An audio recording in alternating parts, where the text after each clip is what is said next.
Okay, ngayon isasalang na po natin to sa ating oven sa init na 180 degrees Celsius. Sasalang po muna natin to ng 30 minutes at babalikan po natin. Okay. Ayan, after 30 minutes, heto na po yung ating isinalang. Ngayon po, titimplahin na po natin yung ating pang-toppings. Ito yung 1/3 cup na evaporated milk. Ito naman yung ating 1/3 cup na condensed milk.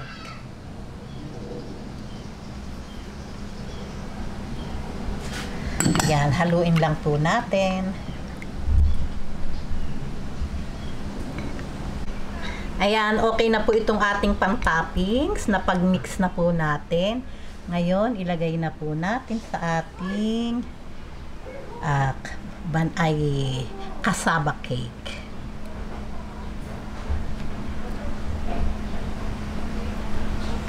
Ayan, ngayon po meron po akong natirang cheese. Ayan, sa gusto po noong may cheese, pwede po kayong maglagay. Ito po ay melted cheese, pero kahit anong cheese po ay pwede.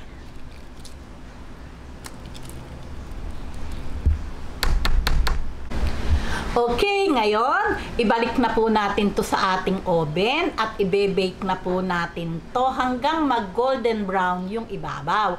Ngayon po, yung init po ng ating oven ay yun lang pong taas. I-bake po natin to siguro mga 20 minutes hanggang mag-golden brown yung ibabaw. Okay? Ayan, heto na po. After 20 minutes, ito po, na golden brown na po yung ibabaw at medyo lumamig na din po. Ngayon, hiwain na po natin.